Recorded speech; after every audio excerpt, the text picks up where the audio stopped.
मेरा क्वेश्चन ये था कि जनरली हम गोल्ड में इन्वेस्ट करते थे in the recent terms to hedge the portfolio, कि थोड़ा सा प्रोटेक्शन मिल जाए स्पेशली ड्यूरिंग डाउन टर्म्स। अब इन द करंट सिचुएशन, इतने वॉर की सिचुएशन में क्या इसका इम्पैक्ट हमारे रिस्क डिस्ट्रीब्यूशन में पड़ेगा? एज इन लोग इक्विटीज़ में इन्वेस्ट करते हैं थिंकिंग कि इकोनॉमी पे आप ट्रस्ट कर सकते हो, आप लंबा कर सकते हो, और गोल्ड का एक सर्टेन परसेंटेज एडवाइस करते थे कि आप पोर्टफोलियो को रिस्क कंट्रोल करने के लिए आपके पास रहेगा। तो इन द करंट सिचुएशन क्या हमें वो री स्ट्रेटेजाइज करने की ज़रूरत है, specially from the India stand point, कि गोल्ड का परसेंटेज बढ़ा दे, इक्विटीज़ में थोड़ा कम कर दें? सो जब हम इंडियन इकोनॉमी की बात करते हैं, आप कहते हैं कि हम इंडिया में हमने स्टॉक मार्केट में पैसा लगाया है, चाहे म्यूचुअल फंड के थ्रू, चाहे एसआईपी के थ्रू, चाहे डायरेक्टली स्टॉक्स में इन्वेस्ट किया हुआ है। क्यों? जैसे जैसे कंपनी ग्रो करेगी उसके साथ आपको भी उसमें ग्रोथ मिलेगी। और कंपनीज कैसे ग्रो करती हैं? कंपनीज मतलब कि बिजनेसेस, वो कैसे ग्रो करते हैं? As they sell more products, जैसे जैसे वो अपने प्रोडक्ट्स और सर्विसेज बेचते हैं, मतलब जैसे जैसे इकोनॉमी ग्रो करती है उसके साथ। इसको ऐसे कह सकते हैं कि जैसे जैसे लोग उनके प्रोडक्ट्स खरीदते हैं, दोनों में थोड़ा सा फर्क है। राइट। बेचेंगे तो तब ना जब कोई खरीदेगा। Correct correct. अच्छा, खरीदते कब हैं लोग? ज़्यादा कब खरीदते हैं और कम कब खरीदते हैं? इन अदर वर्ड्स, कि क्या आपकी जो सैलरीज है या जो कमाई है वो बहुत तेज़ी से ऊपर बढ़ रही है? एक्चुअली कंजम्पशन बढ़ रहा है और कंजम्पशन आ रहा है थ्रू लोन्स। एग्जैक्टली। लोन लेकर के अगर आप कंज्यूम करते चले जा रहे हैं तो उसका कोई ना कोई तो ब्रेकिंग पॉइंट आएगा ना, जब बैंक अपना पैसा वापस आपसे मांगेगा। आजकल तो ये हालत हो गई है कि लोग आईफोन भी ईएमआई पे ले रहे हैं, हॉलीडेज पे लोग लोन लेकर के जा रहे हैं। तो इससे बुरा और क्या हो सकता है? मुझे समझाओ। मतलब कोई अगर अपने घर के लिए लोन ले रहा है तो चलो समझ आता है, नीड के लिए ले रहा है। कोई शो ऑफ के लिए लोन लेना पड़ रहा है किसी को, तो इसका मतलब आप आइडिया लगा सकते हो कि ये जो ओवरऑल जो डेट है उसकी सिचुएशन कितनी खराब है, कि लोग किस तरीके से पैसा घुमा रहे हैं। और वो लोग कौन है? वो आप ही लोग हो। तो आप लोगों को बड़े अच्छे से पता है कि कहां से पैसा लिया, कहां दिया। मतलब सारा खेल डेट पे चल रहा है। लेकिन क्या ये हमेशा ऐसे ही चल सकता है? कभी तो कोई पॉइंट आएगा ना जब जा करके आपको लोन चुकाना होगा। और जब आप लोन लेते हो तो उस पर इंटरेस्ट लगता है, और वो जो इंटरेस्ट है वो बहुत ज्यादा होता है। और जब उस पर कंपाउंडिंग होती है तो पैसा जो आज आपने ये सोच करके लिया कि मैंने 50,000 का लोन लिया है, वो कब 1 लाख हो जाता है पता ही नहीं लगता। और क्या आपकी कमाई उस हिसाब से बढ़ रही है? नहीं। कमाई तो है ही नहीं। और क्या नौकरियां बहुत ज्यादा क्रिएट हो रही है दुनिया में? नहीं। ये ग्राउंड रियलिटी है। बट होता क्या है कि हम देख करके भी नहीं देख पाते, क्योंकि हमारा ब्रेन वॉश हुआ पड़ा है। पिछले कुछ सालों में जैसा हमने देखा, हमें लगता है दुनिया वैसी ही चलने वाली है। क्यों? क्योंकि हमारी सबकी आदत क्या है? We never question our own set of beliefs, क्योंकि उसमें डर लगता है कि अगर वो बिलीफ टूट गया तो मैं कहां जाऊंगा in terms of psychological comfort. तो उसको हम पकड़ करके रखते हैं। और इसको आप हर्ड मेंटालिटी भी कह सकते हो। जैसे भेड़ बकरियां होती है ना, कि अगर सब एक डायरेक्शन में भाग रहे हैं तो अगर वो गलत भी होगा, जैसे समुद्र में सारी मछलियां एक जाल की तरफ भाग रही हैं, तो अगर वो मरने वाली हैं तब भी मछलियां उनके साथ ही चलेंगी, अलग नहीं जाने वाली कोई भी मछली, क्योंकि अलग जाने में ऐसा लगता है पता नहीं क्या हो जाएगा। तो जो सब कर रहे हैं वही हम करते रहते हैं। वी नेवर क्वेश्चन कि एक्चुअल में दुनिया में क्या हो रहा है। So this is called herd mentality, कि जो चारों तरफ हो रहा है, जो बातें हो रही है, सो कॉल्ड उसमें कुछ एक्सपर्ट्स होते हैं जो आपको कुछ आकर के बताते हैं। वो एक्सपर्ट्स कौन है? जिनकी लिमिटेड नॉलेज है ऑफ देयर ओन डोमेन, बस उनको उसके अलावा कुछ नहीं पता है। Is it not true? जैसे जो आकर के आपको शेयर मार्केट के बारे में, फाइनेंस के बारे में बता रहे हैं, क्या वो एक एंटरप्रेन्योर है?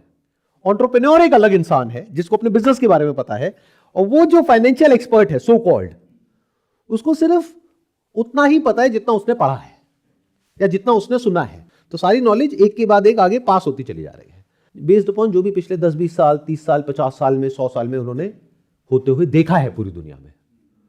वही किताबें, वही लोग, उन्हीं को लोग फॉलो कर रहे हैं, वही आइडल, उसी पैटर्न पे सब घूम रहे हैं। क्या हो अगर मैं कहूं कि अभी दुनिया में कुछ इतना बड़ा हो रहा है जो अभी आप लोग सपने में भी नहीं सोच सकते। You can't even think in the wildest of your dreams.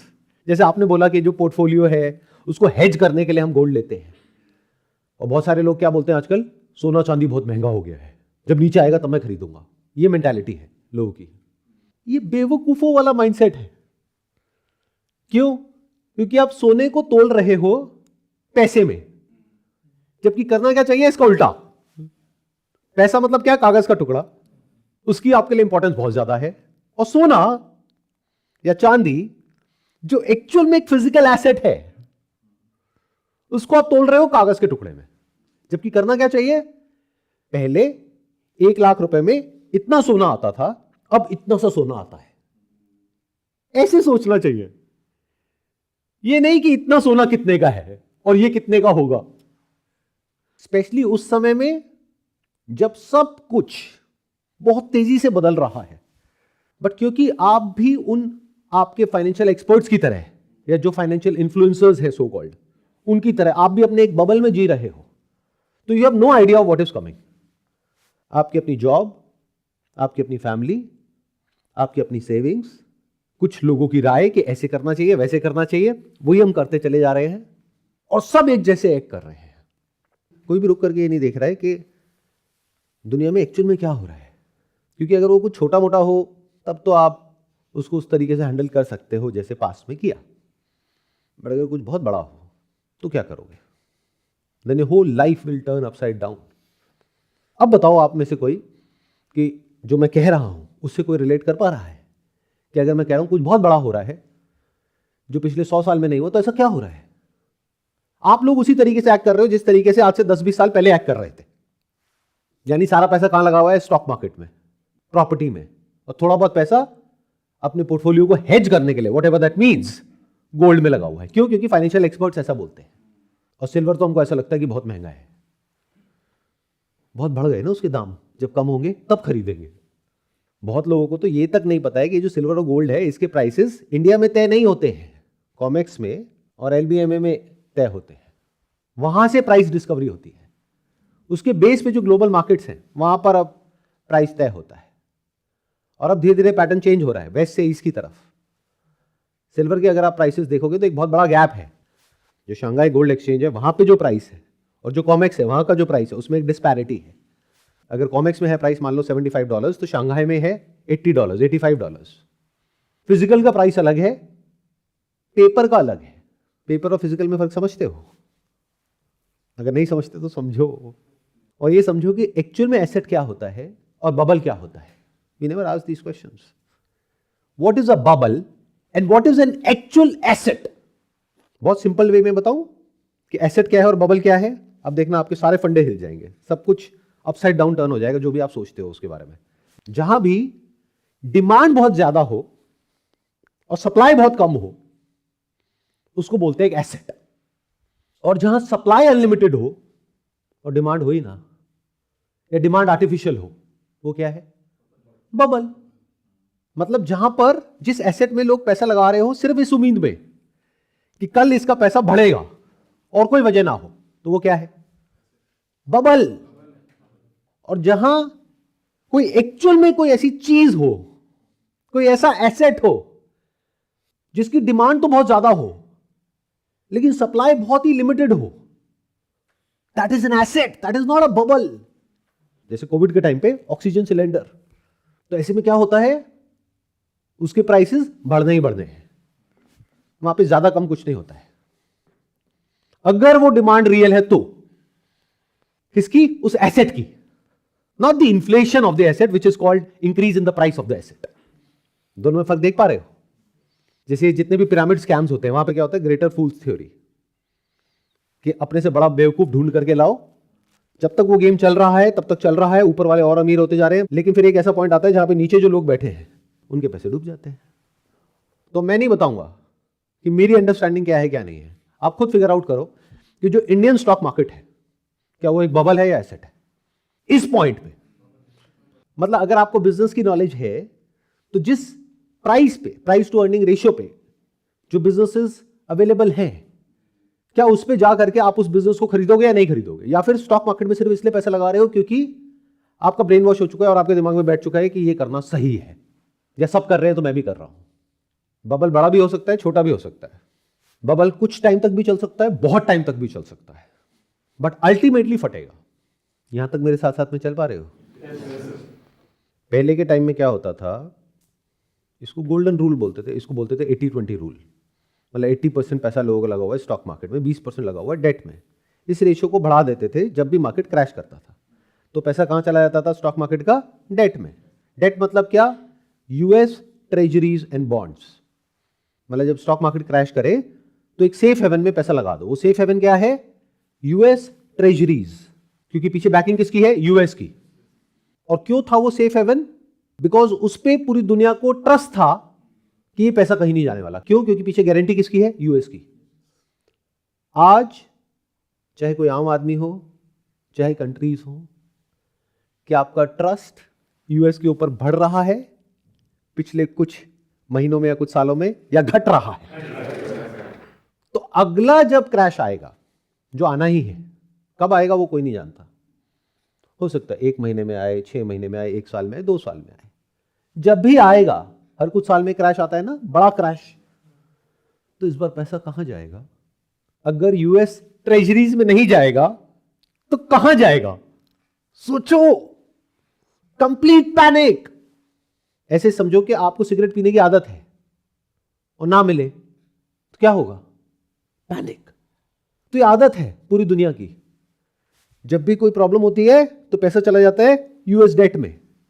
जब यूएस डेट खुद एक बबल है और वो फटने वाला है, यूएस डेट के ऊपर किसी का ट्रस्ट नहीं है, लोग वहां से पैसा निकाल रहे हैं, तो क्या होगा? It's a complete reset of the entire financial system. Can't you see that? तो we are in for something very very big, जो 100 साल में एक बार होता है, बट हम लोगों को कोई आइडिया नहीं है। अभी मैं आज न्यूज़पेपर में देख रहा था, टाइम्स ऑफ इंडिया में एक बिजनेस कॉलम होता है, वहां पर न्यूज़ आई हुई है कि दिसंबर के महीने में highest ever SIP inflows Indian stock market में आए हैं।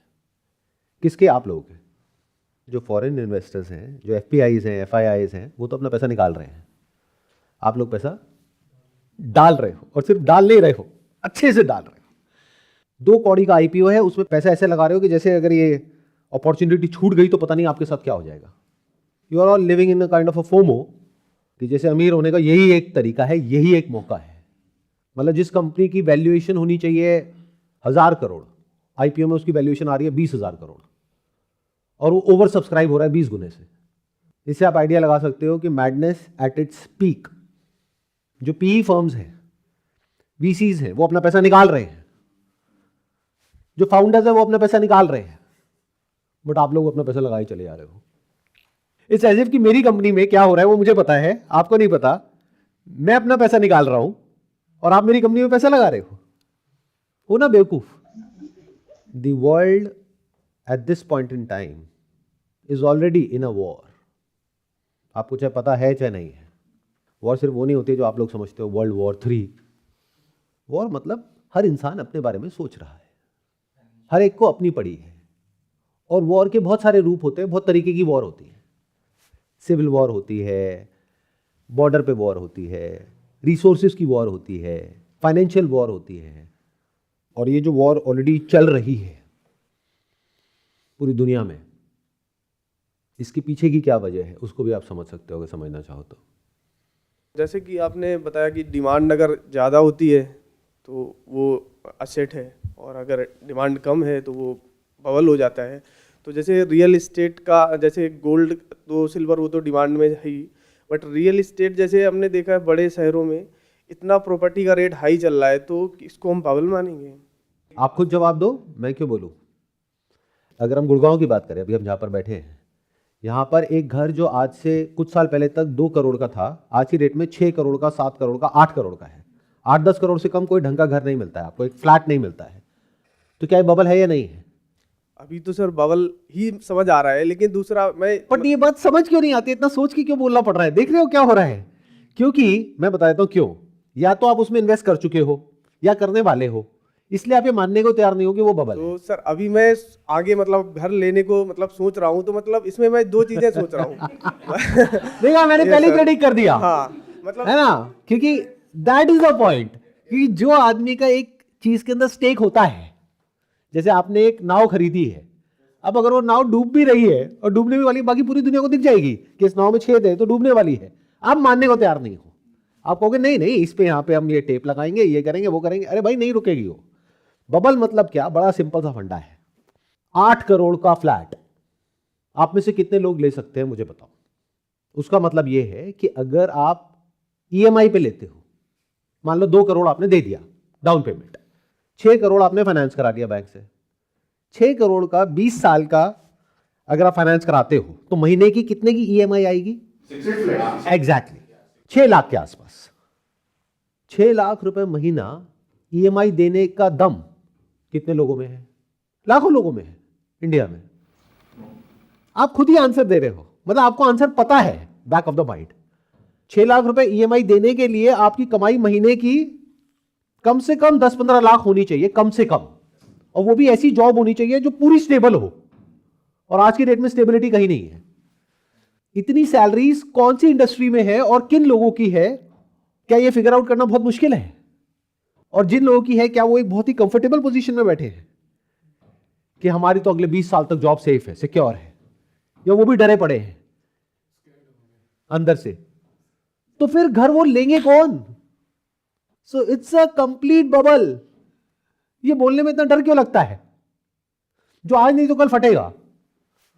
अब वो 1 महीने में फटे, 2 महीने में, 6 महीने में, 1 साल में, 2 साल में, बट फटना तो है ही है जब तक मार्केट में डिमांड और सप्लाई मैच नहीं हो जाता है।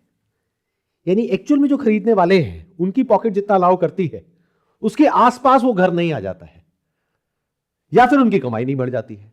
या तो वो इंसान जो आज 2-3 लाख रुपए कमा रहा है वो कमाने लग जाए एकदम से 1-2 साल में 10 लाख, 15 लाख, 20 लाख रुपए महीना।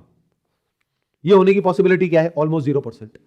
तो दूसरा सिनेरियो क्या है? वो घर जो आज मिल रहा है 8 करोड़ का, वो घर हो जाए 4 करोड़ का। Does that make sense? ऐसी तो होता है हर मार्केट में। जैसे कोई सब्जी वाला है, उसके पास में लिमिटेड स्टॉक है किसी पर्टिकुलर आइटम का। अब अगर खरीदने वाले बहुत ज्यादा आ गए तो वो क्या करेगा? प्राइस बढ़ा देगा। और खरीदने वाला कोई है ही नहीं तो वो कहेगा भाई क्या करूंगा मैं इसका, मैं खुद तो खाऊंगा नहीं इतना आलू, तो ले जाओ, किसी भी दाम में ले जाओ। यही तो होता है।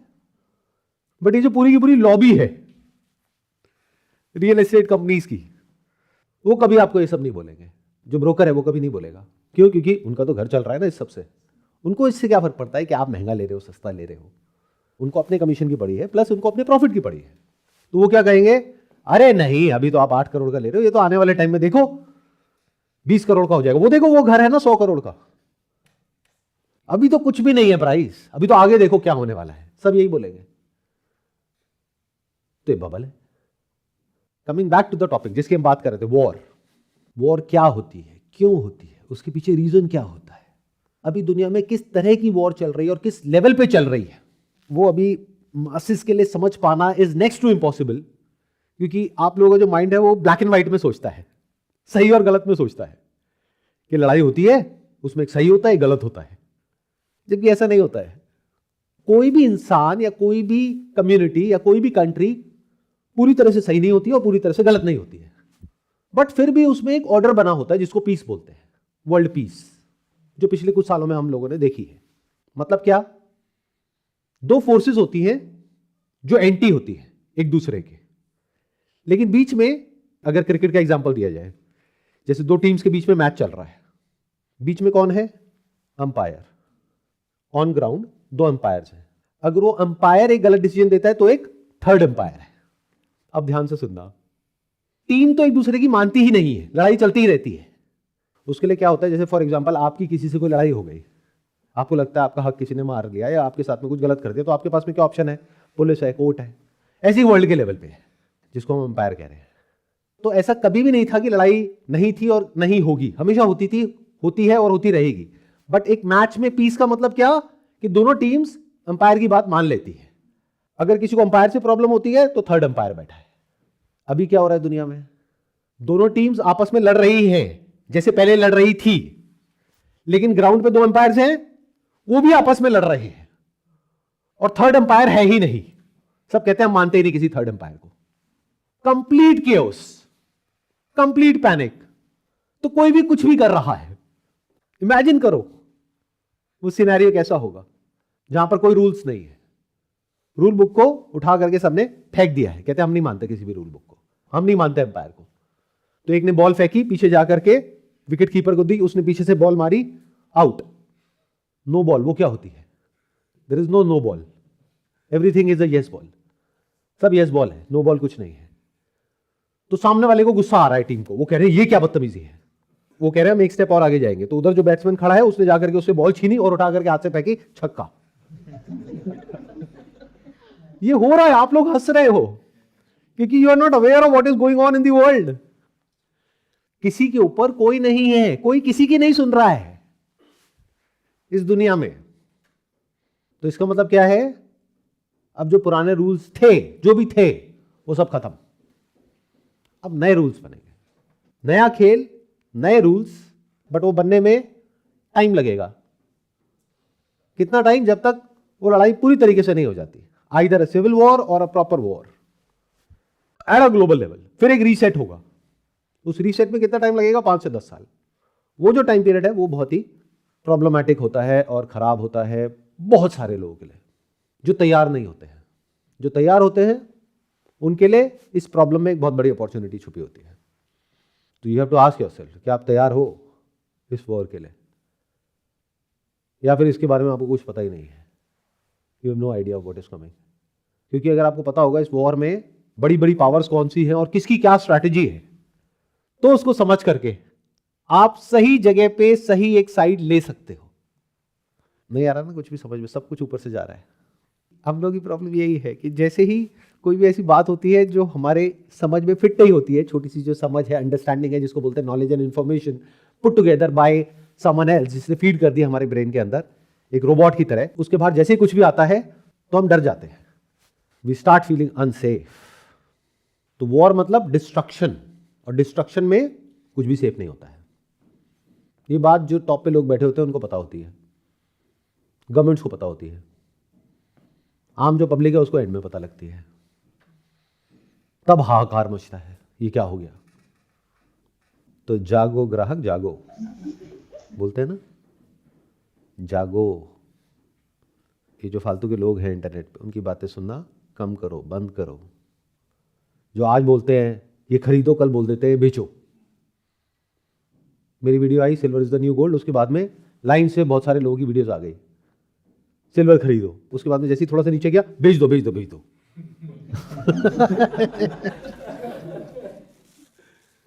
मैंने ना बोला खरीदो, ना बोला बेचो, मैंने तो क्लियर बोला भाई ये कोई इन्वेस्टमेंट एडवाइस तो है नहीं।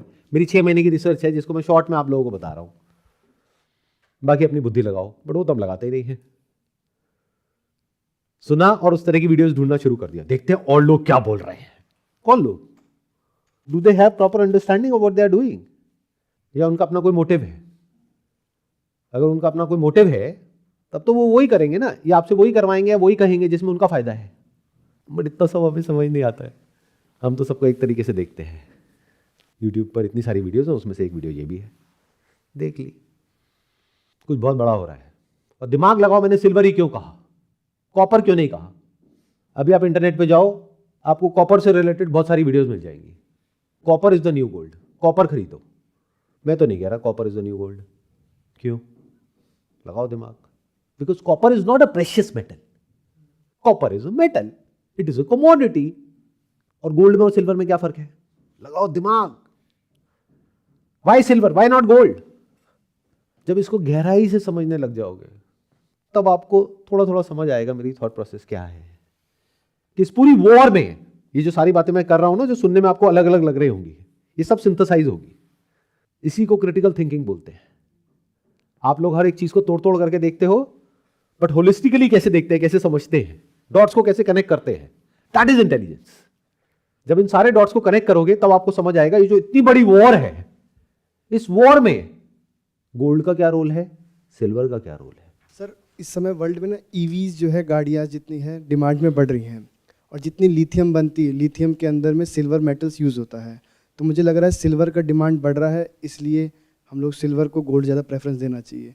गोल्ड को हम किसी भी मेटल में यूज़ नहीं कर सकते। This is just one part of this big equation जिसकी मैं बात कर रहा हूं।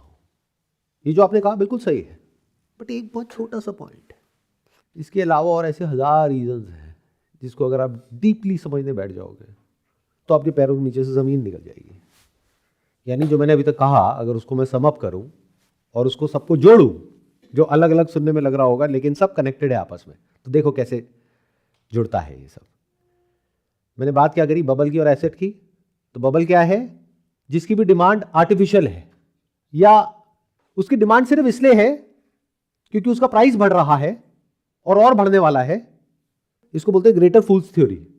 यानी कि अब कुछ बेवकूफ लोग हैं जिन्होंने उसमें पैसा लगाया, अब और बेवकूफ लोग आए उनसे भी बड़े जिन्होंने और पैसा लगाया, और बड़े बेवकूफ लोग आए उन्होंने और पैसा लगाया, इस उम्मीद में कि इसका दाम और बढ़ने वाला है। ये बबल है, और जितना ही बड़ा होता चला जाएगा उतने ही बुरे तरीके से वो फटेगा। तो दुनिया में इस वक्त एक या दो बबल्स नहीं है जो फटने वाले हैं, जो फटने के लिए तैयार बैठे हैं। बहुत सारे बबल्स हैं और सब एक साथ फटेंगे, क्योंकि सब इंटरकनेक्टेड है और इंटरलिंक्ड है। ध्यान से सुनो, ध्यान से समझो।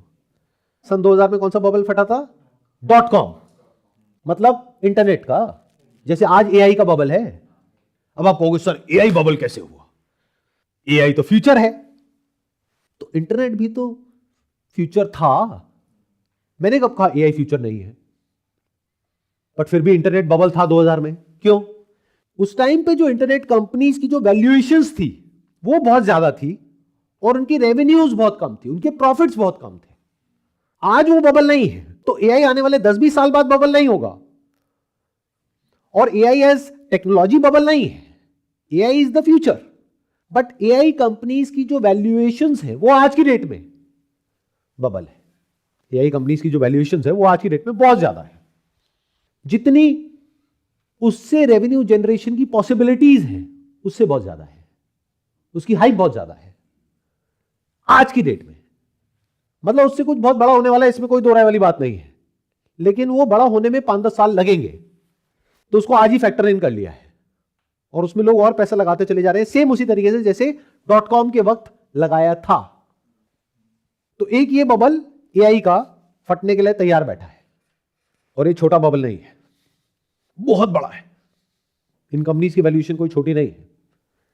इंडिया में जितनी भी स्टॉक मार्केट में कंपनीज हैं उनकी सबकी मिला करके जितनी वैल्यूएशन है उससे ज्यादा अकेले एनवीडिया की है वैल्यूएशन। तो समझ जाओ ये बबल कितना बड़ा है, और ऐसी कितनी सारी कंपनीज हैं।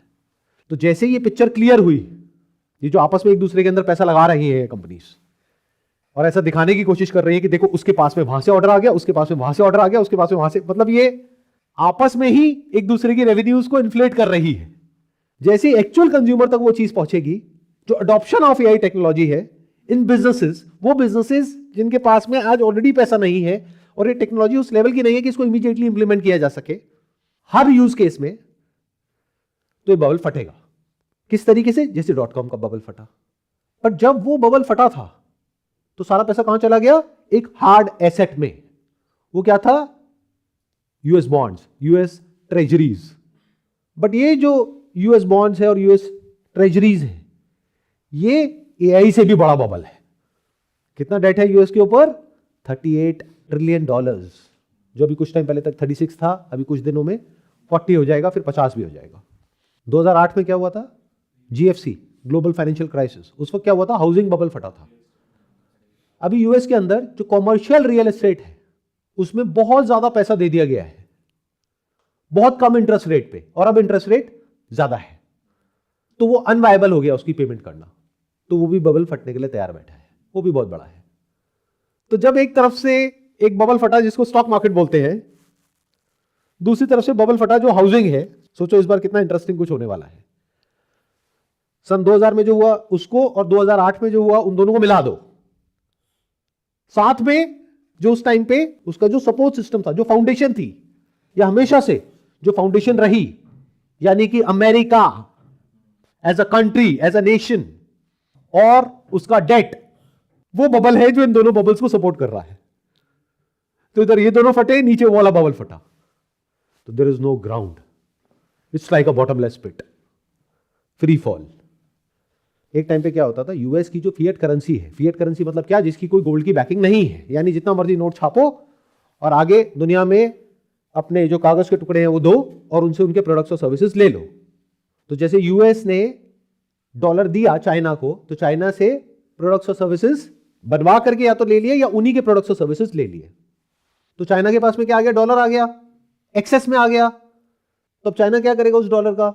चाइना ने यूएस की ट्रेजरीज, बॉन्ड्स खरीद लिए। इस वजह से पूरी साइकिल घूम रही थी। अब जो सारी कंट्रीज हैं वो यूएस की ट्रेजरीज बेच रही है और गोल्ड खरीद रही है। तो यूएस की ट्रेजरीज खरीदेगा कौन? जब कोई कंट्री नहीं खरीदेगी कंपनीज नहीं खरीदेंगे, इंस्टीट्यूशंस नहीं खरीदेंगे, आप लोग नहीं खरीदोगे, पब्लिक नहीं खरीदेगी, तो खरीदेगा कौन? खुद जो उनका फेड है उसको खरीदना पड़ेगा। इसको इन्फ्लेशन बोलते हैं। और जब ये बहुत ज्यादा हो जाए तो हाइपर इन्फ्लेशन बोलते हैं। मतलब यूएस डॉलर की वैल्यू टूट जाएगी बहुत तेजी से। और इस पूरी इक्वेशन में जहां पे एक तरफ यूएस है, एक तरफ चाइना है। यूएस कौन है? जो ग्लोबल वर्ल्ड लीडर था, या अगर बात करी जाए तो थर्ड अंपायर था, या अंपायर था।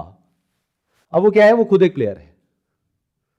और जैसे क्रिकेट में होता है ना, दो टीम्स होती है, यहां पे कोई टीम नहीं है।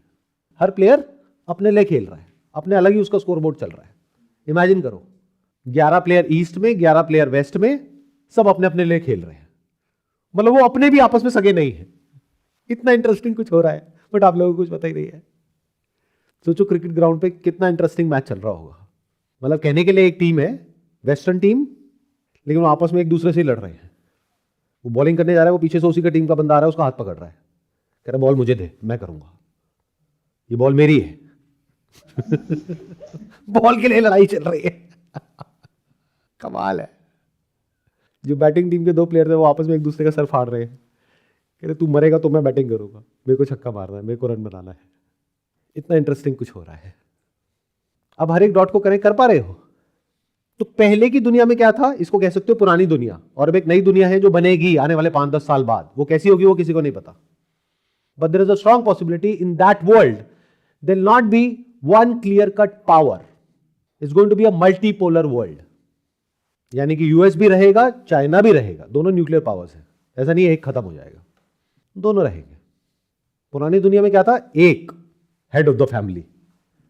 अब नहीं, अब दो है। और जब तक इस रियलिटी को यूएस एक्सेप्ट नहीं कर लेता, क्या उसकी नहीं चलेगी? क्योंकि सामने एक बहुत बड़ी पावर बैठी है जिसको चाइना कहते हैं, रशिया कहते हैं। जब तक वो इस बात को एक्सेप्ट नहीं कर लेता, तब तक क्या होगा? लड़ाई होगी। जब एक्सेप्ट कर लिया तो पीस होगी। अभी जो लड़ाई होगी उसमें यूएस की क्या स्ट्रैटेजी है और चाइना की क्या स्ट्रैटेजी है, अगर वो आपको समझ आ गया तो आपको समझ आ जाएगा एसेट क्या है, लायबिलिटी क्या है, एसेट क्या है, बबल क्या है। जो लड़ाई हो रही है पूरी दुनिया में, एक दूसरे के ऊपर मिसाइल्स फायर कर रहे हैं, उसके लिए क्या चाहिए? इलेक्ट्रॉनिक्स के लिए क्या चाहिए? रोबोटिक्स के लिए क्या चाहिए? इलेक्ट्रिक व्हीकल्स के लिए क्या चाहिए? सिल्वर। तो सिल्वर वैसा नहीं है जैसा पहले था, यानी जो आप लोगों के दिमाग में बैठा हुआ है, और आप उसको पास्ट के कंपैरिजन में आज देखते हो। Silver is in a new reality. मतलब क्या? आज से 50 साल पहले दो भाई जिनको बोलते थे हंट ब्रदर्स, उन्होंने क्या कहा? In terms of money, silver में बहुत ज्यादा पैसा नहीं लगेगा अगर हम सिल्वर को खरीदने लग जाएं तो उन्होंने क्या सोचा कि हम बहुत सारा सिल्वर खरीद लेंगे। तो उन्होंने खरीदना शुरू किया सिल्वर। उसकी वजह से सिल्वर का प्राइस बढ़ गया। कहां पहुंच गया था? $50 पे पर आउंस। फिर उस टाइम पे जो एक्सचेंजेस थे उन्होंने इंटरवीन किया, फिर वापस से सिल्वर का प्राइस क्रैश कर गया। तो उस वक्त सिल्वर क्या था? एक एसेट था या बबल था? लगाओ दिमाग। बबल था। क्यों? क्योंकि सर उससे कोई रियल प्रोडक्ट क्रिएट नहीं हो रहा था, बस एक एक्यूमुलेशन चल रहा था उस टाइम पे। राइट। ध्यान से समझना, सिल्वर की अपने आप में इंट्रिंसिक वैल्यू तो थी, लेकिन गवर्नमेंट्स ने डेलिबरेटली और स्ट्रैटेजिकली उसको खत्म कर दी थी। मतलब सिल्वर का यूज एज करेंसी होता था तब उसकी बहुत वैल्यू थी। तब सिल्वर टू गोल्ड रेशियो थी 1:15। मतलब 1 किलो सोने के बदले में क्या मिलता था? 15 किलो सिल्वर। बट क्योंकि सिल्वर कहीं यूज ही नहीं हो रहा था एज करेंसी और उसका कोई और यूज ही नहीं था, तो सिल्वर क्या था? यूजलेस। तो हंट ब्रदर्स ने क्या देखा कि जो सिल्वर है वो बहुत ही सस्ता है। क्यों? क्योंकि वो कोई यूज ही नहीं कर रहा है। तो एक काम करते हैं, इसको हम खरीद लेते हैं। तो जैसे उन्होंने खरीदना शुरू किया तो आर्टिफिशियली डिमांड बढ़ गई, सप्लाई लिमिटेड थी। और फिर जब गवर्नमेंट ने इंटरवीन किया तो उसके बाद में वो जो प्राइस है वो वापस से कोलैप्स कर गया, यानी वो बबल फट गया। क्योंकि एक्चुअल में सिल्वर किसी को नहीं चाहिए था, ना लोगों को, ना इंडस्ट्रीज को, ना इसको, ना उसको, किसी को नहीं चाहिए था उस समय पर। उसके बाद में क्या हुआ? नेक्स्ट बुल रन 2011 में सिल्वर वापस से कहां पहुंच गया? उसी प्राइस पे जहां पर 1979 में हिट किया था हंट ब्रदर्स के टाइम पे, यानी $50 पर आउंस। कब पहुंचा? 2011 में। अब सवाल ये उठता है इतने टाइम तक ये अटका क्यों रहा प्राइस? जब हर चीज महंगी हो रही थी पिछले 50 साल में सब कुछ महंगा हो गया, सिल्वर वहीं का वहीं क्यों अटका हुआ है? $50 पे क्यों अटका हुआ है? लगाओ दिमाग, कभी सोचते क्यों नहीं हो इस तरीके से? हर एसेट महंगा हो गया, ये क्यों नहीं हो? उसके पीछे दो वजह है। एक, उसकी कोई एक्चुअल डिमांड नहीं थी, यहां तक कि 2011 में भी नहीं थी। तो 2008 में जब हाउसिंग बबल फटा, यानी कि जीएफसी, उसके बाद में गोल्ड और सिल्वर के अंदर बहुत तेजी से एक बुल रन आया। यूजुअली ये जो प्रेशियस मेटल्स का जो बुल रन होता है, कमोडिटीज की जो साइकिल होती है, वो थोड़ी लंबी चलती है, कई सालों तक चलती है। तो ये पीक किया जा करके 2011 में, जब सिल्वर ने वापस से टच किया $50। लेकिन फिर जो एक्सचेंजेस थे उस टाइम पर, या अभी भी हैं, कॉमेक्स, एलबीएमए, इन्होंने प्राइस को बड़े आसानी से मैनिपुलेट कर दिया। क्यों? क्योंकि सिल्वर की एक्चुअल में कोई डिमांड नहीं थी, कोई बायर नहीं था। कौन थे लोग जिनकी वजह से प्राइस बढ़ रहा था? पब्लिक ने कहा कि हम सिल्वर खरीदेंगे। क्यों? क्योंकि प्राइस बढ़ रहा था। ऐसी तो आप लोग करते हो, जिस चीज का प्राइस बढ़ता है तो आपके अंदर फोमो आता है, आप कहते हो कल और ना बढ़ जाए, मैं जा करके और खरीद लेता हूं। तो पब्लिक जा रही थी खरीदने के लिए। जितने भी बड़े बड़े बैंक्स हैं, जिसमें से कई हैं जिनको प्रॉपर्ली कोर्ट में जिनके ऊपर फाइन लगाया गया है, ये न्यूज में जाकर के आप देख सकते हो, ये जो प्रेशियस मेटल्स हैं उसके प्राइसेस को मैनिपुलेट करने के लिए। वो फाइन कोई छोटा मोटा नहीं है, बहुत बड़ा फाइन है, क्लोज टू अराउंड $1 बिलियन, इतना बड़ा फाइन। ये तो है वो जो पकड़ में आया। अब वो कैसे करते थे प्राइस मैनिपुलेट? बहुत सिंपल है, उनके पास में अनलिमिटेड फंडिंग है पीछे से। वो क्या है? Fiat currency. तो अगर मान लो 1 लाख लोग आ गए खरीदने के लिए, तो वो क्या करेंगे? उतने से शॉर्ट कर देंगे सिल्वर को, क्योंकि उनको क्या चाहिए शॉर्ट करने के लिए? कुछ भी नहीं।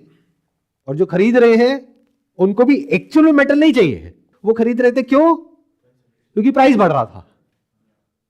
प्राइस घटेगा तो वो बेच देंगे। तो उनको ये साइकोलॉजी अच्छे से पता है। इसकी वजह से वो पिछले 50 साल से सिल्वर का प्राइस कंट्रोल करके बैठे हैं। मतलब इसको एक कैसीनो की तरह देखो, जहां पे जो जुआरी आते हैं खेलने के लिए, जब तक वो जीत रहे होते हैं तब तक खेलते हैं, फिर जब हार रहे होते हैं तो अपना लॉस पूरा करने के लिए खेलते हैं। जब उनको समझ आ जाता है भाई अब तो लुट गए, बर्बाद हो गए, तो भाग जाते हैं। तो इनके पास में क्या था? इन बड़े बड़े बैंक्स के पास में, जो बुलियन बैंक्स हैं, अनलिमिटेड पीछे से फंडिंग। क्या करने के लिए? शॉर्ट करने के लिए। शॉर्ट कैसे करते हैं? उसके लिए एक्चुअल में सिल्वर नहीं चाहिए। जितना एक्चुअल में उनके वॉल्ट में सिल्वर पड़ा है, उसका 100 गुना, 200 गुना, 300 गुना तक पेपर कॉन्ट्रैक्ट्स में आप शॉर्ट कर सकते हो। लेवरेज मिल गई उनको। दूसरी तरफ से जो बायर है, जो पब्लिक है आपकी जैसी, उनके पास में कोई लेवरेज नहीं है, उनके पास में लिमिटेड पैसा है। तो अगर आप लॉन्ग हो, ये समझ आ रहा है ना ये लैंग्वेज? लॉन्ग मतलब कि आप कह रहे हो कि इसका प्राइस बढ़ने वाला है, तो आपने पहले ही लेवरेज ले लिया। तो अगर प्राइस थोड़ा सा भी नीचे गया तो आप तो सड़क पे आ जाओगे, बैंक्स को कोई फर्क पड़ेगा नहीं। तो बैंक्स क्या करते थे? वेट करते थे, जाने दो और ऊपर जाने दो, और ऊपर जाने दो, और ऊपर जाने दो। जैसे $50 तक पहुंच गया तो exchange, which is COMEX and LBMA, इनकी मिली भगत, ऊपर से पीछे से बैंक्स बैठे हैं, तो इन्होंने क्या किया? मार्जिन मनी बढ़ा दिया। जैसे ही मार्जिन मनी बढ़ाया, जितने लोग खरीद रहे थे या लॉन्ग थे, उनके ऊपर प्रेशर आया बेचने का, तो बिकवाली आ गई। ऊपर से आकर के इन बैंक्स ने और शॉर्ट कर दिया, तो वापस से $50 को उठा करके ले आए $20 पे। इस तरीके से सिल्वर के प्राइस को कहां रखा गया? $20-25, $30। अब पिछले 1 साल में क्या हो गया, या ये कह लो पिछले 5-6 साल में क्या हो गया? कुछ बहुत अलग हो गया। इनका पूरा का पूरा जो स्कैम है वो एक्सपोज हो गया, जो आज नहीं तो कल होना ही था। कब होना था? जब रियल डिमांड आनी थी, और वो आ गई। वो किसी ने एक्सपेक्ट ही नहीं किया था। मतलब silver is in deficit since last 5 years। इसका मतलब समझते हो? नहीं समझते ना? अगर समझते होते तो समझ पा रहे होते कि मैं क्या बोल रहा हूं, किस लेवल से। मतलब पिछले 5 साल से जो सिल्वर की डिमांड है, वो सप्लाई से, जितना भी जमीन से सिल्वर निकलता है और रिसाइकल होता है, उससे बहुत ज्यादा है। तो ये सप्लाई आ कहां से रही है? रिजर्व्स में से आ रही है। वो रिजर्व्स बहुत तेजी से डिप्लीट हो रहे हैं, और सिल्वर को रिसाइकल करना इज नेक्स्ट टू इम्पॉसिबल। और माइनिंग कैपेसिटी को बढ़ाया नहीं जा सकता है। अब ये सब जो मैं कह रहा हूं, ये किसी भी तरह की कोई इन्वेस्टमेंट एडवाइस नहीं है, ये फैक्ट्स है जो आप भी जाकर के वेरीफाई कर सकते हो। इसका प्राइस पे क्या असर होगा वो तो वक्त ही बताएगा। बढ़ भी सकता है, घट भी सकता है। क्या होगा वो मुझे तो पता है, बट आपको अपने लिए फिगर आउट करना है। I know it for sure कि क्या होने वाला है अगले 1-2 साल में। But I can not tell it to you, I can not say it clearly, I can only say हो सकता है बहुत घट जाए, तो डर जाओ, मत खरीदो, बेच दो, हो सकता है बढ़ जाए, तो अपना दिमाग लगाओ। अब मैं क्या कहूँ, अपने फाइनेंशियल एडवाइजर से जाकर के पूछो, वो क्या कहेगा, अरे ये सिल्वर गोल्ड में कुछ नहीं पड़ा है, स्टॉक्स लो ना, म्यूचुअल फंड लो, और वो भी ना रेगुलर वाला लेना, डायरेक्ट मत लेना, क्योंकि रेगुलर में कमीशन मिलती है, और म्यूचुअल फंड क्यों ले रहे हो, इंश्योरेंस कराओ, उसमें तो और मोटी कमीशन मिलती है। तो अपना दिमाग लगाओ, थोड़ा सा रिसर्च करो। अगेन मैं कह रहा हूं कि जो मैं देख रहा हूं उसका 1% भी आप लोगों के साथ में शेयर नहीं कर पा रहा हूं। इसको इस तरीके से देखो कि पिछले 50 साल से एक कमोडिटी को सप्रेस किया गया था आर्टिफिशियली। जैसे एक बॉल है जिसके अंदर हवा भरी हुई है, उसको पानी के अंदर दबा करके रखा गया है।